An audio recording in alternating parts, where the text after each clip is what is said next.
Hello and welcome to Rambling Reviews. We are back. We are looking at... I'm still wearing my headphones. I want to just watch the episode. Let me take those off. I don't need those. Today we're looking episode 10, the final episode of book 3 of Infinity Train. Choo choo, all aboard the Infinity Train. I don't know what that means. I'm not making that like the intro, the catchphrase of this show. I don't think this show needs that. It's not really in the style of any of the content on this channel. Choo choo, all aboard the Infinity Train. Imagine if every episode of this show started that way. You know, a lot harder time getting into it. Anyway, episode 10, the new Apex. One of the most sort of complete seasons of the show for me in terms of like the cleanness of this ending. I really respect what they've done here. They've actually intentionally put almost one third of the story, literally, in the terms of the Hazel Grace Simon thing, to the side to be dealt with another day in order to focus on these two characters and the conclusion of their story. And I really respect that. It's a really powerful episode. I respect a lot of the choices they made here very, very deeply. And we'll go through it. We'll break it down. But for those who don't remember, and again, I know I always say this every time, but I doubt there's anybody who doesn't really remember this episode. But just as a quick recap for anyone who watches this in the far-flung future, this is the episode, of course, where Grace and Simon finally come head to head after she gets out of her sort of the sort of tape / dreamscape. She comes to confront Simon, and he's gone off the rails, and basically he's convinced the Apex that Grace is a problem and that they need to wheel her. There's a battle of sorts commences between her and Simon.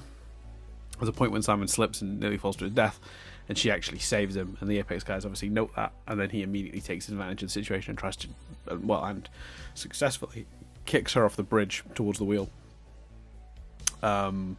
The Apex guys are like, well, she just saved his life, and he just made that choice. And you can tell the kids are obviously starting to question their decision to support Simon. And at that point, Grace is revealed to have survived through a pretty clever solution. Really simple, set up and paid off in the same episode. I think maybe there's an even nicer version of it where we set up her feelings towards those things, and or set up her helping the origami things and maybe straightening some of them out after he stepped on them in the previous episode. Maybe that being the thing that triggers him putting her into the memory, maybe, because that way it would have just felt like it wasn't so close, because you've almost not forgotten them when she falls off this time. I kind of had, but I feel like if a little bit more space, it would have even been more surprising. Not a criticism, by the way, just an observation of maybe a slightly different way you could have handled it to make it even more effective than it already is, but it's a really cool moment. But because Simon has committed the act of pushing her off, his number is... it's all over his face, it covers his entire body, and then he is eaten by one of those gum things that then sort of bursts into a puff of smoke. We'll have a talk about that. There's something, I don't know what's going on with those things. Something weird. So yeah, it's a really, and then obviously we were left with, the Apex are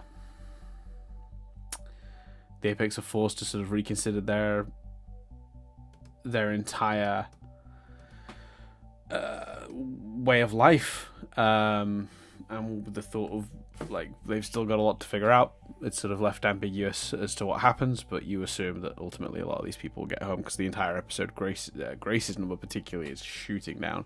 So let's break it down in more detail and have a look at what's actually happening in this episode. Obviously, let's start with some of the Dreamscape stuff. It's really cool. A really clever way to keep Hazel around without keeping Hazel around, because Hazel's story is for all intents and purposes done, but her involvement and her connection and her being the catalyst for Grace's and Simon's progress this season is not, obviously. So it's pretty neat the way they've done it, because essentially because we have a Hazel appear in this dream sequence, we can have Grace deal with her feelings towards Hazel and regrets regarding how she's handled Hazel without actually having to have Hazel come back into the story, which, as I mentioned in the last episode, would be kind of convoluted. Once you've kind of written her out, it would be more effort to bring her back in than it would be just to keep her in the first place. As soon as they kind of wrote Hazel out last week, last episode, we kind of knew that was the last we'd probably see of her. So I thought it was really neat the way they did it. It's a really great way to explore that, and it's sort of it hit on stuff that I was sort of hinting at last episode of this, but I actually like laid it out outright, because I sort of said last week, last episode, Grace is not innocent here. She manipulated Simon. She led Simon down the path that he's on now. She's not outright responsible for his choices, of course, but she is to a certain degree responsible for some of the things that have happened, and she does feel guilty about that. And in this sort of fictional version of Hazel, sort of says that to her. She blames her. She says she which doesn't demonstrate Hazel's feelings towards Grace. It illustrates Grace's feelings towards Grace. We don't know how Hazel feels about Grace anymore. Presumably not that fond of her after choosing to leave. But that's not what's important or really on display here. What's on display here is how Grace sees herself and her fears about herself and her choices. And it's a really clever way to do it. And we've basically got her acknowledging that she is at least in part responsible for Simon and what he's become, and therefore partly responsible for the pain that's been caused, in this case to Hazel. But in reality, I mean, we could have had a moment here actually where she went down one of those tunnels with all the little screens that show things, where they were showing all the other times they were cruel to denizens, and just her having that moment of all the pain she's caused over the years, and then even maybe some of the stuff they've done with the kids, because as we've talked about, the Apex is messed up for many, many, many reasons, and one of the most messed up elements is what they've done to these poor children. How they've misled these children for their own means and manipulated them is really the cruelest element of this. And when Hazel has become the catalyst for Grace realizing this, and therefore represents that, but it would have been nice if they'd have linked it to the wider. I guess it is just there, but I guess maybe it would have felt a bit stronger if, after we sort of see the Hazel version of that story, which is a microcosm of the wider problem with the Apex, which is that they manipulate this little girl, they've hurt denizens, they've caused pain, to then widen it out, even for just a moment, to really put that nail in the head of, hey, and look at all these other times you've done that. You've got this group of children back there that one of them has lost an eye as a result of your shenanigans. One of them, they're all, and all the denizens they've hurt over the years, there's got to be hundreds of them, thousands of them. All that cruelty, all that mistreating of people for selfish reasons. We establish, I think, really, that Grace always felt ignored. She always felt undervalued. Both socially and in terms of like her parents and stuff. And being able to surround herself and manipulate these kids to sort of follow her and do what she's doing. When she realized she could do that, she did, and she surrounded herself with these people for the wrong reasons and under pretenses, because she didn't want to be invisible. And how do you make yourself not invisible? Well, you make yourself the king of your own castle, right? So that's kind of what she did. And I think what's kept her on that path over the years, because the hint here is that she says she's been wrong about everything, and she kind of hints she maybe has known that for a good while, and that what's kept her on that path until this point is sort of a fear of disappointing others, not being enough, going back to being invisible. If the Apex feel she's let them down, will they vanish too? Will they stop paying her that attention she so desperately craves? In her own head version of Hazel sort of even says, she had the chance to make it right multiple times with her and come clean, but instead she tried to protect herself, protect the myth around herself, keep herself. Oh, it's almost the Jessie problem, I suppose. She's trying to keep both sides happy, and but through control and manipulation instead of honesty. There's some really complex ideas at play here, and I think it's it's never as simple as one sentence will make it sound. So whenever I do these and I sort of explore those ideas and I sort of describe how I feel the character, what the arc the characters have gone through is, it's worth noting that you may feel very differently about what it all means and how the character was feeling and thinking at the time. This is just sort of my interpretation of what I've seen and heard in that episode, and what I love about it is the character stuff is very, very three-dimensional in this show. It's almost beyond that. It's these characters are very well thought out, and their behaviors are often very telling, and I think as well as the things they say, and there are often just discrepancies between the two on purpose. They diverge to tell us new things about the character. And even last week I talked about how that sound she makes sometimes, that sound was like a cool thing, and it did make her feel like a more real person to me. But strictly speaking, if you took it out, it doesn't necessarily add or remove a whole lot. But we had a comment on the last video from a YouTuber called the Ponderer, who actually, I should point out, has done a video which is why you should watch Infinity Train. And it's a great video if you want to send it to like friends and family you want to try and convince to watch the show. Like it's a really succinct sort of analysis of the things that make the show good without spoiling anything too much. It's a good introduction to the show. If you're struggling to get a friend to watch it, my advice is either to show them that or start a podcast where you force them to watch it episode by episode, as I did with Chris with Steven University. Speaking of that, actually, it's worth noting, and I can say that, and I can say this now. Keep an eye on this channel. Subscribe if you're enjoying this content, because we're going to be doing one more episode. We're going to be doing one more episode of Infinity Train Rambling Reviews before Book 4 at least, where I'm going to sit down with Chris, who is catching up slowly on Infinity Train at his own pace. And he's up to Season 2. He's finished Season 2. He's about to watch 3. And when he's finished, we're going to have a sit down and like a 30-40 minute chat where I just ask him some questions about his thoughts overall on the show. Nothing as detailed as what we've been doing here in Rambling Reviews, but that'll be really fun. For those of you who don't know, Chris is my co-host on this channel. For many of the other bits of content we've got, we did a podcast where we reviewed Steven Universe episode by episode together. We did Over the Garden Wall bit by bit. That's all on here. So if you're enjoying this content so far, go subscribe, please. We do enjoy it when people do that.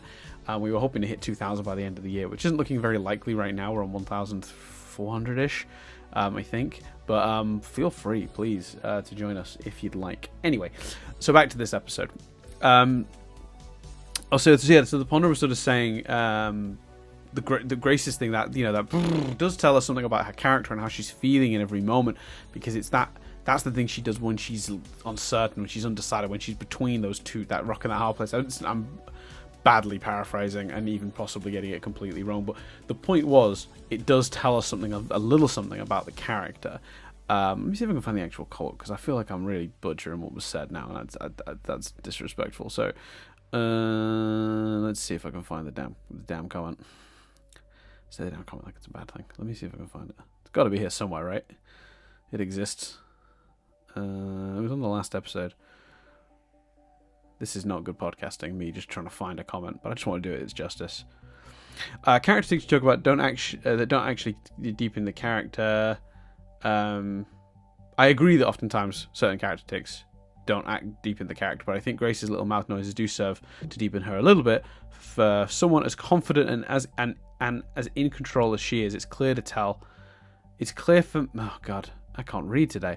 It's a clear tell for when she needs to take a moment and process, compartmentalize things. Absolutely agree. So, that's a very good observation, and I think that's what's one of the things that's making this show so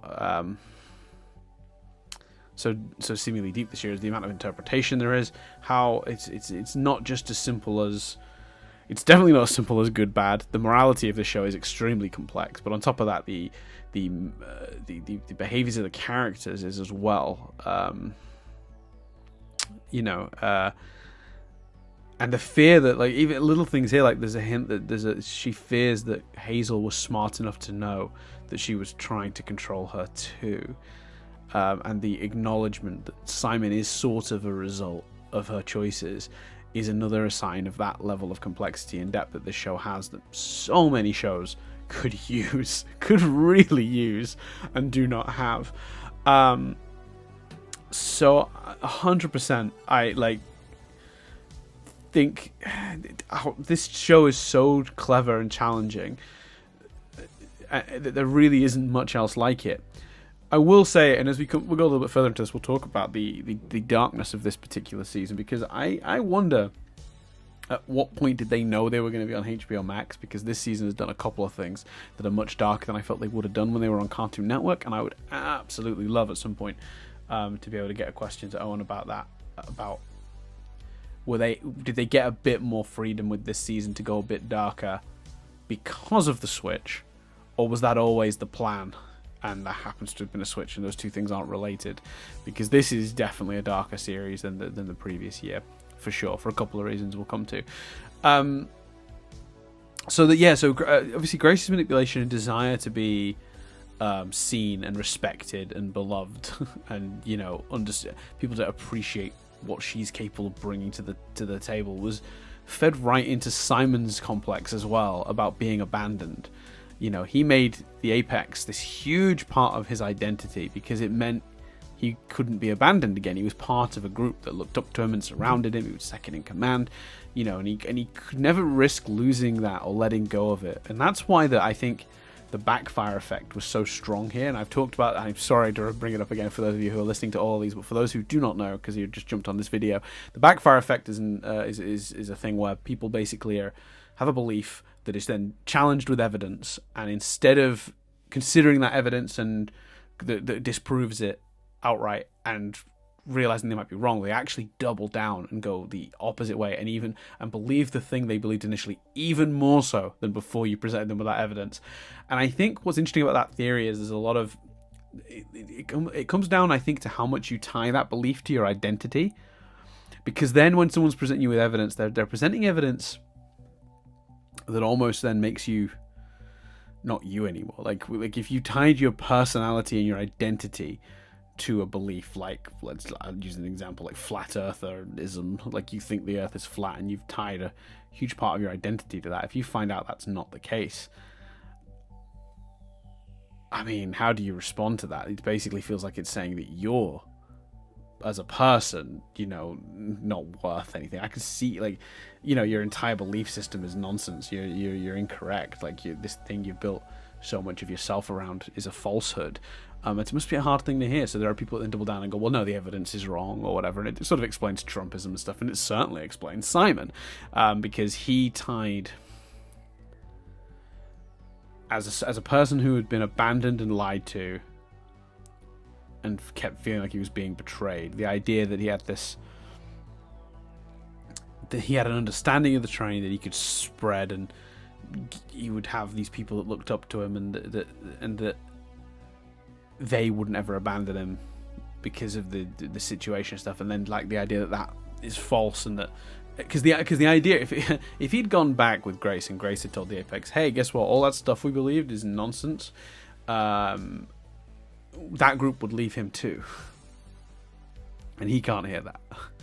It's so tied to his identity that's one of the reasons he pushes so hard. So anyway, now we've sort of looked at some of the character stuff that's done in that. Let's break down some of the more of the episode.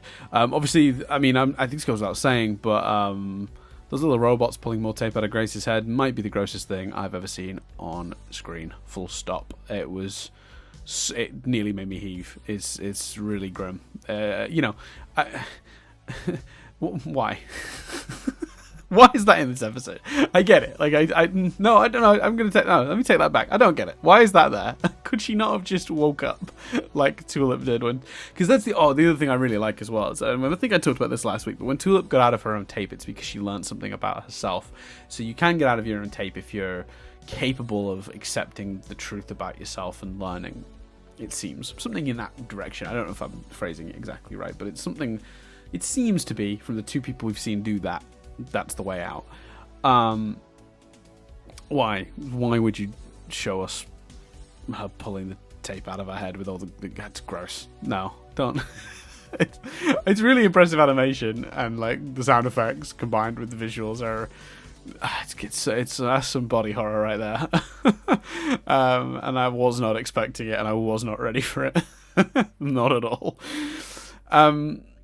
then, of course, we get her helping the denizens of the origami car, which I've already talked about being a really cool thing. Like, the only slight adjustment I'd have made is if it was possible in any way to move that to the episode prior, so that we've definitely forgotten about them when she goes off the edge. That would be perfect, but like, it's 99.9% of the way there just by existing. It's such a sweet, simple setup and payoff in this episode, and it works beautifully. The image that they've chosen of those birds that are made of origami, it's just perfect. It's incredible, everything about it. And it is kind of obviously set up in the previous episode, because in the previous episode we set up Simon stomping them, but them coming to save Grace towards the end is just such an awesome thing. I really love it, because it doesn't just show she's done a nice thing and she's being rewarded for it. It shows that she's grown. It's the immediate demonstration. It's the immediate demonstration after that dream sequence of a sort through the tape that she's grown. But I actually think another reason to maybe do it before that would be to show that it's not just the tape that's showing her that she's been learning this whole time. And I know the number going down suggests that, but it would have been another nail in that coffin as well, just of like, absolutely, you cannot question Grace has been growing and getting better this whole time. She's been in a little bit of denial about it, but she's understands where she's been going wrong, and she's willing to change. Doing it after the tape makes it feel like it's more of a direct result of the tape, and I feel like it's actually a combination of everything. So it would have been nice. But then again, she was kind of mad at Simon for like. She's been at Simon several times for doing stuff like that, so maybe that was enough. I don't know. This is pure nitpicking. These are not criticisms. This is a spectacular episode of this show. I'm just spitballing about like maybe otherwise you could have very fractionally improved it, but like not really. I mean, these guys are the masters at this point. It's pretty clear. So yeah, she gets back to the Apex. Oh, sorry. No, she sees the destruction at her feet, and when she's fixing it, she also sees it reflected in like a more foily version of an origami crane, the reflection, and it shows the mark.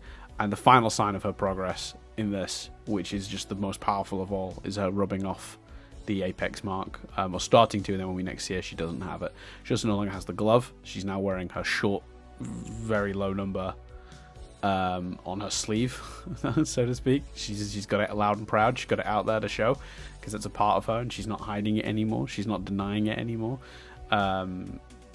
She's almost proud of it, and that's obviously the right thing to think. And she's basically, I think the whole season has been her growing in terms of learning that she's been wrong. But I guess the lesson she learns in this episode is about not hiding that anymore, is about not trying to play both sides anymore, because that can be damaging too, and that she has to be honest with herself and admit that what she's doing is wrong, rather than doing what Simon is doing. He's like the anti-version of her, where he's gone the other way, and he's in so much denial that he's willing to kill a friend, literally murder a friend to make his point. And that's she sort of. Yeah, I mean, I have a question actually about how long she was out for inside the tape, because let me just check. Where am I at for time? 23 minutes. Okay, I'm always worried I'm going too long on these, but hey ho. What can I do? I've got lots of things to say about these episodes. If only these episodes were less good, I could say less about them. So yeah, Simon is. I question how long she was within that tape, because Simon's got a whole new look, which we'll come to in a minute. I think that's really... Well, yeah, we'll come to that. And he's managed to fill the kids' heads with all this new nonsense lore, and he's managed to convince them that Grace is some kind of threat, and I think she was the leader.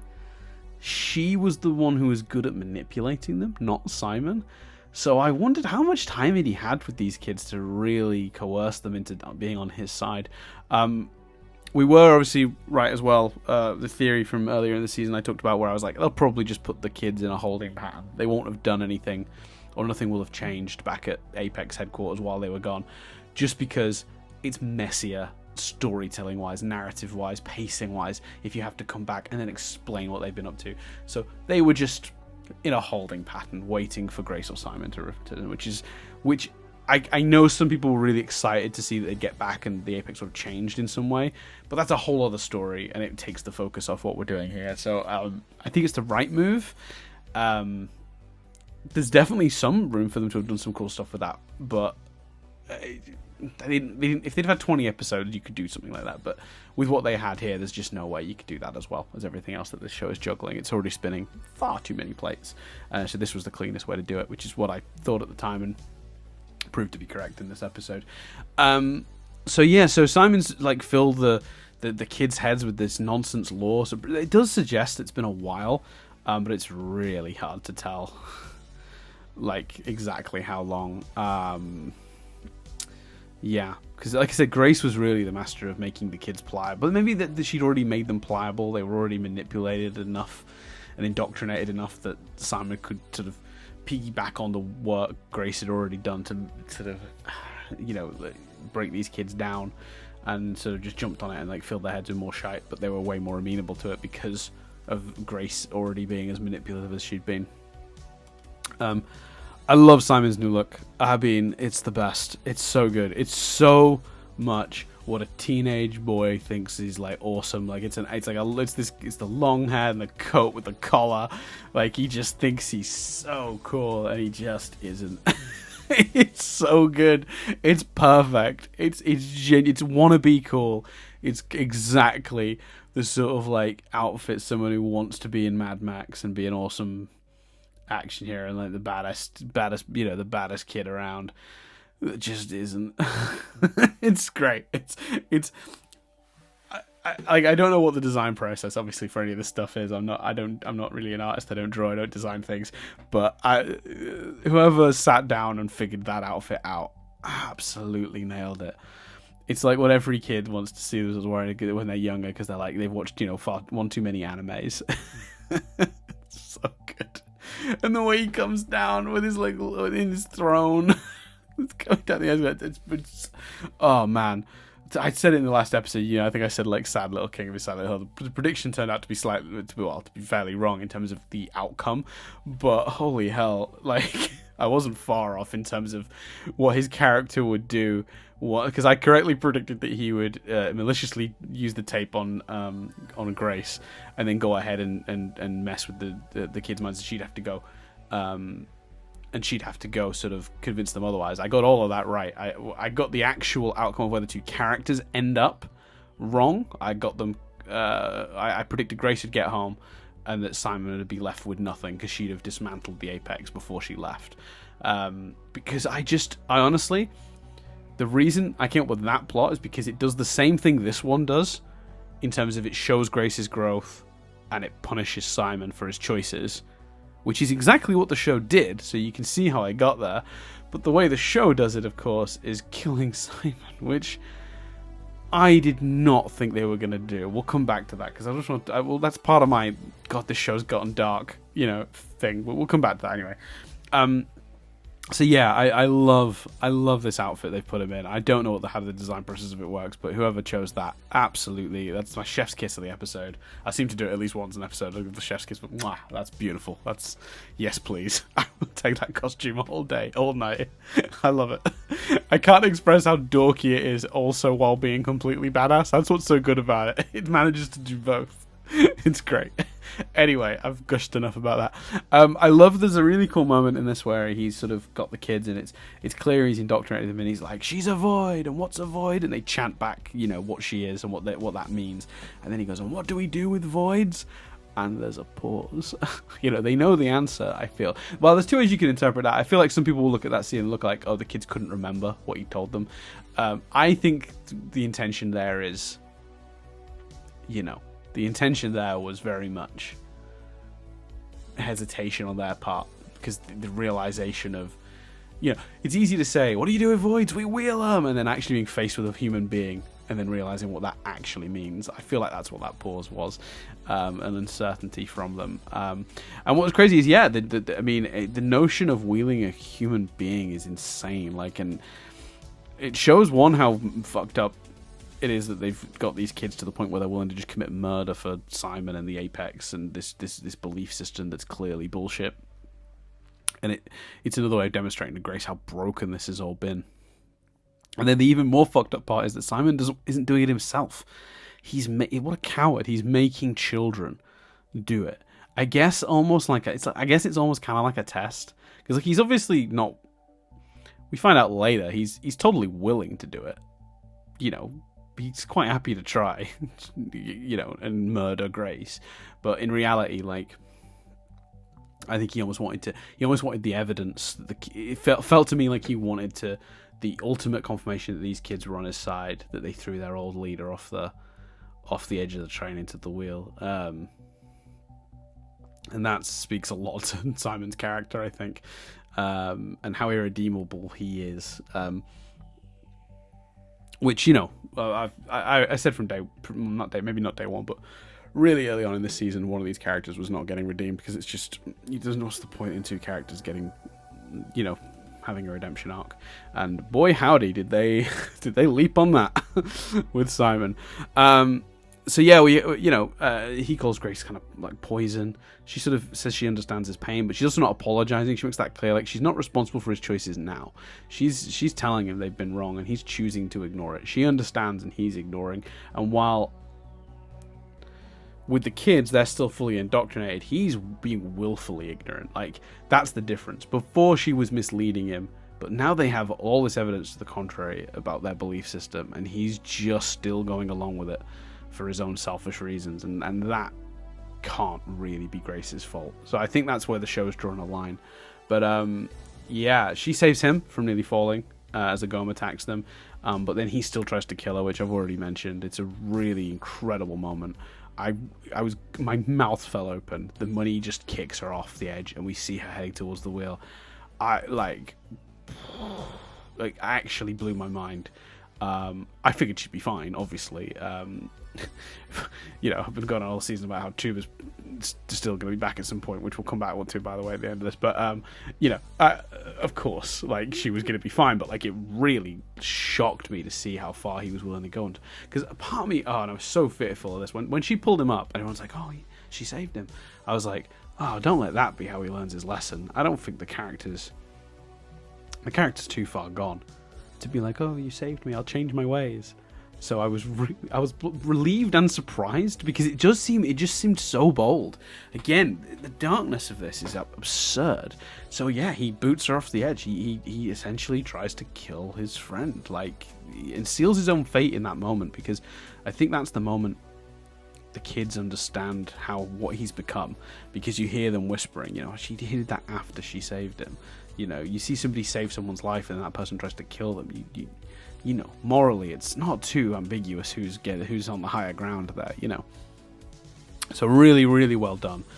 Beautiful way to sort of simply get the apex on Grace's side, because that's the other problem as well, and I was kind of worried about this throughout the episode, and that's why that's so genius. Because from a narrative perspective, I didn't want to get to the end of this episode where we've set up that Simon had indoctrinated the kids sort of against Grace, and then her to just turn around and be like, well, now you believe me. And they go, okay.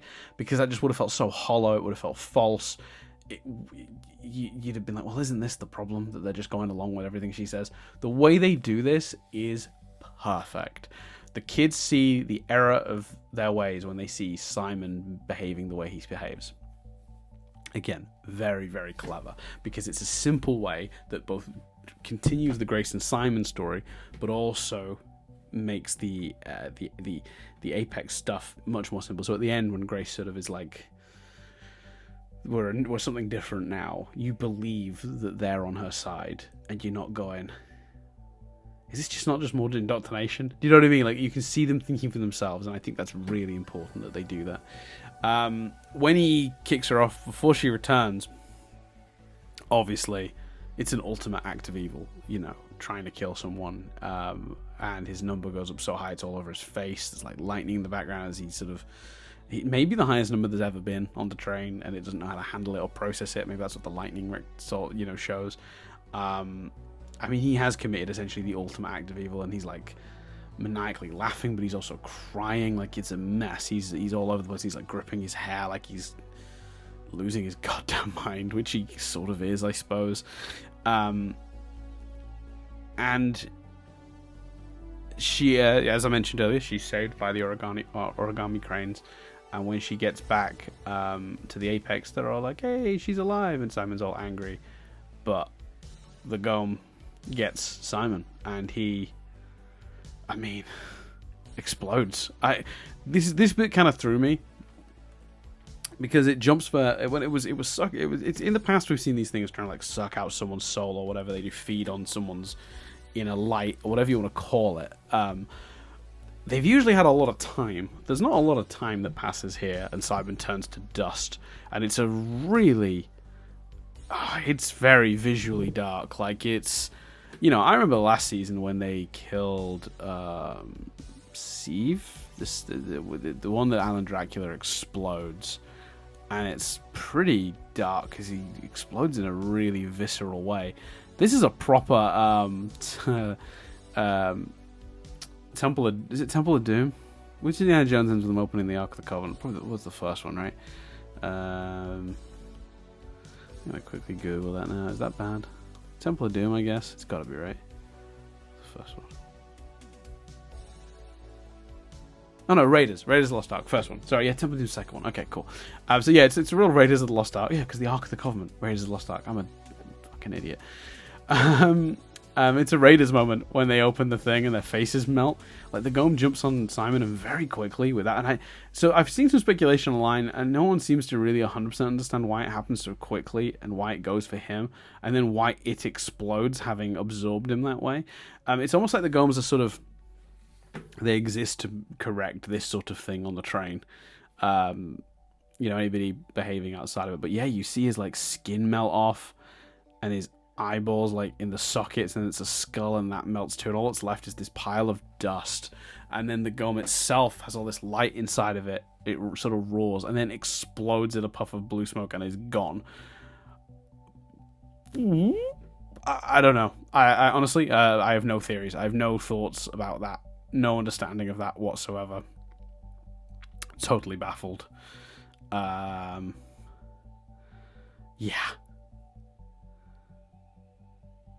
Shrug. That's it. That's all I have for you. Shrug. I couldn't make sense of the mechanics of that. From a storytelling perspective, obviously Simon's sort of sealed his own fate. His attempt to kill his friend. There's a bit of sweetness to Simon sort of dying. If he'd have not thrown Grace over, they would have worked together. He would have been able to survive any Gome attack. Would have been like, the whole Apex would have been defending him, but he sort of isolated himself and then was open to attack. And it's a kind of ironic ending for him. And obviously, and that's the irony. Grace runs over to help as well. Even after he tried to kill her, she still goes to help him, and then she sheds tears for him after he's passed. I think partly. It's going to be partly guilt, I guess, but also like just the loss of a friend, and she, she'd already lost that friend. He was off the deep end. He was gone. So yeah. And then she goes back into the Apex, and it's like this incredible moment. It's unfair for me to tell you how to understand yourself. She really has learned, and they're like, well, now what do we do? And she sort of, if we're not going to be the Apex anymore, she sort of says, we'll figure it out. And then as everyone on the train, all the youngsters, all the Apex kids, sort of imagine the possibilities, see the potential their lives could become, the numbers start shifting as they realize that that there's more to this than maybe they knew. You don't see what any of them land on, but you assume they're going down as these kids realize they're not here for the reasons they thought.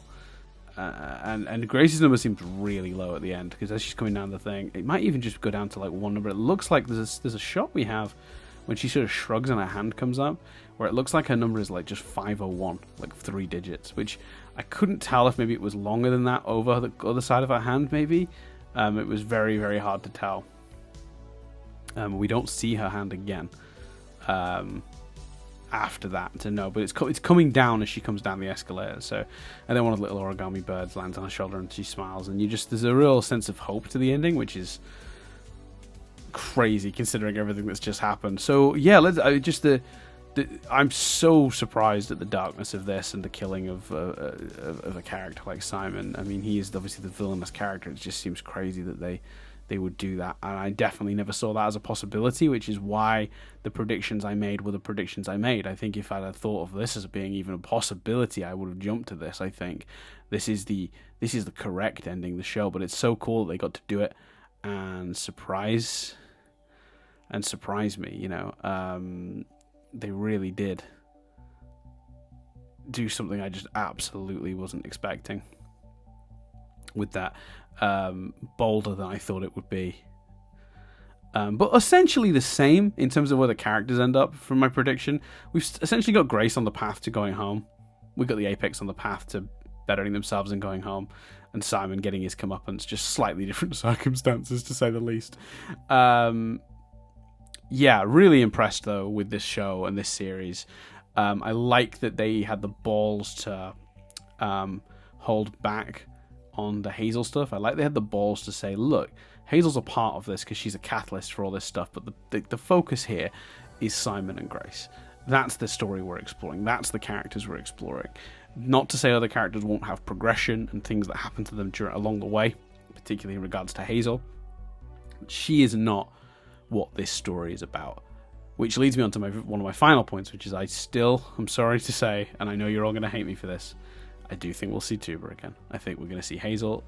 We're going to see Hazel and Tuba in a future season. I respect the show deeply for staying with it within this season, because bringing the character back within the same season does maybe dampen the impact of the death. Maybe you could argue. And I think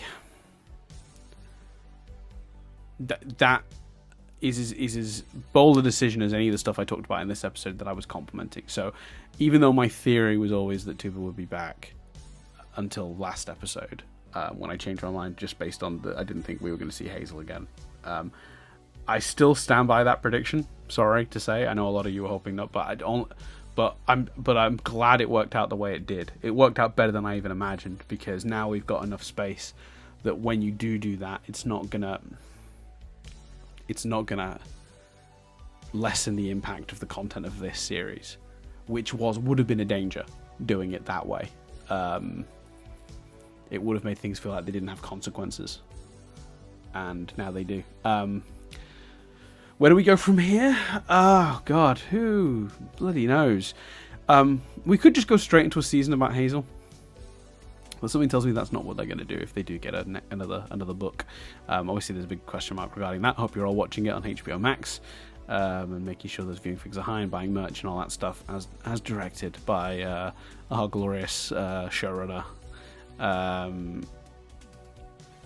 So, yeah, I just want to compliment everyone who worked on the show this year for making it even better than the previous year, and that's saying something, because I loved the second season. The second season I thought was better than the first. So it just keeps going from strength to strength, and I really don't know. I don't know how you top this, because this season, I actually will say, this finale is my favorite finale as well of all the ones they've done so far, because the others all felt like it almost feels like they learned a lesson. With the other seasons, how far in am I here? Oh god, 43 minutes. I need to wrap this up soon. I will, I promise. It feels like they learned a really important lesson in this season, from the last two seasons. The last two seasons, the finales have felt very kind of clunky. Like there was almost too much going on to sort of cleanly wrap up in 2 episodes. It felt like this year they were kind of smarter about it and a bit more balanced and understood what could be left on the table and what needed to be resolved. And they made some really, really, really cool choices regarding that that worked and made those last 2 episodes feel so satisfying. Yeah. So talking about going on from here, do we do Hazel? We at some point I think we will probably see Grace again as well. I don't know if that's. I think there's a real chance of us seeing Grace involved in a future storyline. I don't think she's going to ever be the focus again, like a season where she's traveling with whoever. I don't think she's going to be sort of the MT that ties to this season to the next or anything like that. But I do think she's going to have sort of like an Amelia style reappearance in a season or two, where she was in a couple of episodes We got to check in on her. I suppose you can't do it as too far down the line because it did seem like her number was really coming down quick.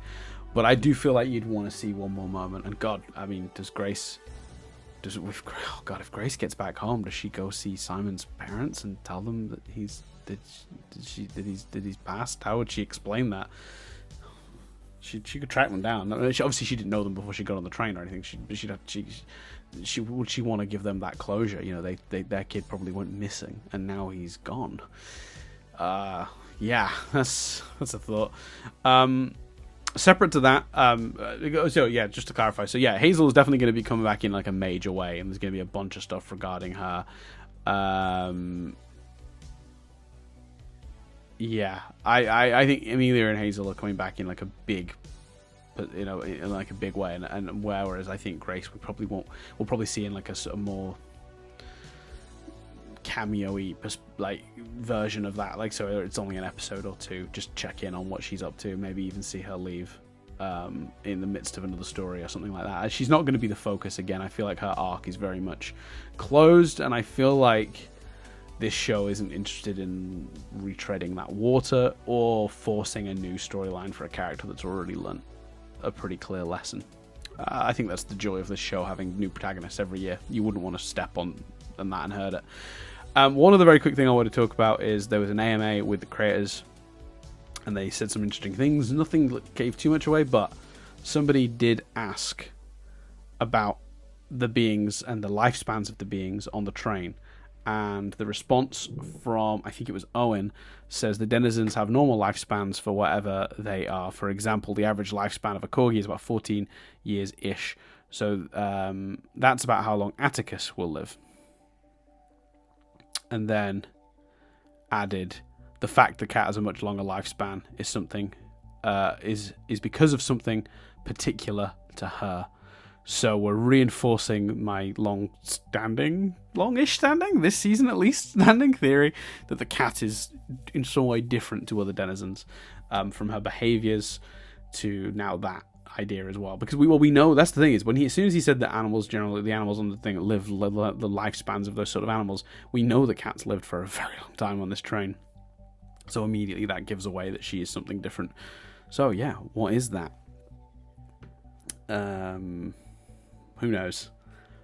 Who knows? So yeah, that's everything. Thank you guys for sticking with this. I know this one was really long.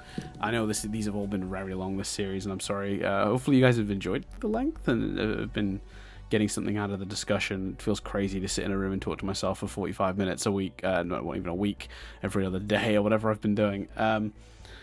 I may do more content like this going forward.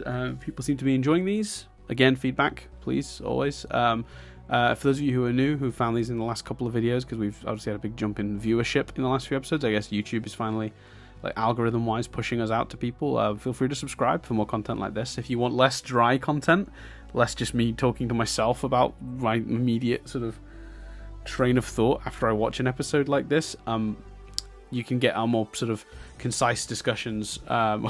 They're also quite long videos, but it's two people talking and having an actual back and forth about it on, like I said earlier, Steven Universe and other one, Over the Garden Wall.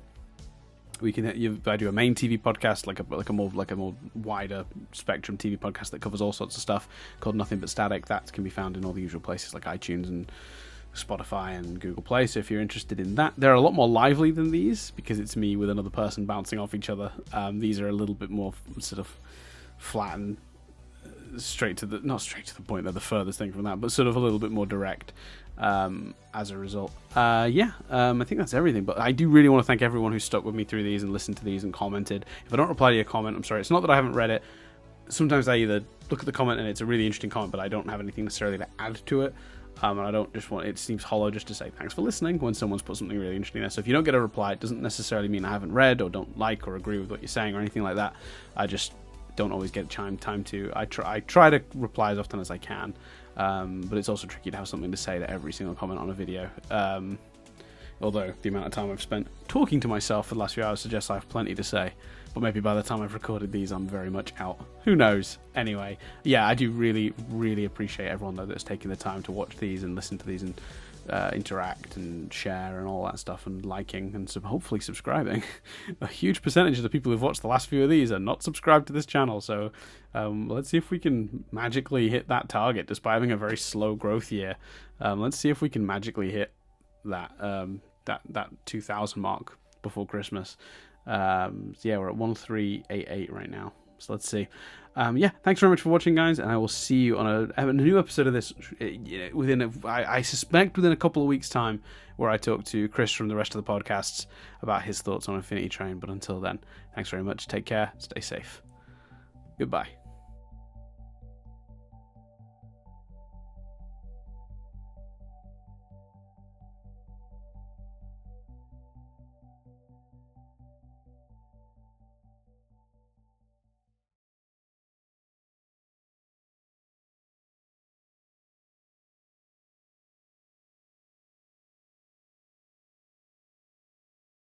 Hi guys, just a very quick little add-on bit here, because I said we should ask Owen if the series was darker because it was on HBO Max, and after I finished recording, I tweeted him, image on screen. So I said, blown away with how bold and dark book 3 was, and would the third book have been as dark had it broadcast on Cartoon Network, or did moving to HBO Max give you more freedom in that respect? His response, which came a minute and a half later, as you can see by the screenshot, it's almost instant. Like, I must have just happened to send it while he was looking at his phone. It's a very quick response. Cartoon Network and HBO Max have both been very supportive of whatever we wanted to do with the show. They've generally been pretty hands-off and just want the show to succeed, and part of that has been letting us delve into the topics and such that we felt like we needed to. It's been good. Now, this is a very good thing. I'm happy to hear that that is the case. There's an element of, during the production of Steven Universe, often Rebecca Sugar in the early days would say, oh, Cartoon Network are very supportive, but clearly there was a big battle happening regarding the wedding episode. So, I'm not suggesting that is what's happened here, because I don't think there was any real need for Cartoon Network to challenge the first season or two of the show. But I find it interesting, though, that had this season gone forward on CN, with especially the imagery of Simon turning to skeleton dust, and even forgetting the themes and the tones and the ideas of the season, just the visual alone might have been too much. It's hard to say, I suppose, and I guess we'll never know. But I'm very glad to hear that they feel Owen obviously feels very supported, and like they've just allowed him to do whatever he wants. It doesn't directly address the visuals, I guess, but I didn't in my question, so I just sort of talked in general about how dark it was. So yeah, there you go. We asked and we got a response. They clearly a certain amount of trust has been shown, where they've just said, yeah, we trust that you'll taper it to the market and to the audience, so we won't have any like standards and practices issues. Again, I do wonder just again about a kids channel airing some of the, like, particularly the visuals of that. But otherwise, I guess he's right. Like, strictly speaking, like, the dark themes and tones are no darker, and than other stuff maybe in other cartoons have done. I mean, Steven Universe never quite went that far. But plenty of other shows over the years have. Although I'm struggling to think of examples now, so maybe not. I don't know. I do feel like it got some benefits to the HBO Max thing. I feel like they were less likely to ask questions about that sort of thing, whereas I think if they tried to do this season on Cartoon Network, then again, when they developed the season, did they know it was going to HBO Max? Maybe not. I really don't know. It's certainly the overall question has been answered, which is that he felt supported, and at no point were there questions about it. So yeah, I think that's a positive thing. That's the closest I think we're going to get to a detailed answer for the time being. And I guess we'll have to see in the future if it ever comes up, sort of post the show, like his feelings on whether it would have been different on CN or not on Cartoon Network. But yeah, there you go. Just a little thing to add. I literally tweeted him straight after, and he tweeted back, and I've not even finished editing this episode yet, so there you go. Thanks for listening, guys. See you again.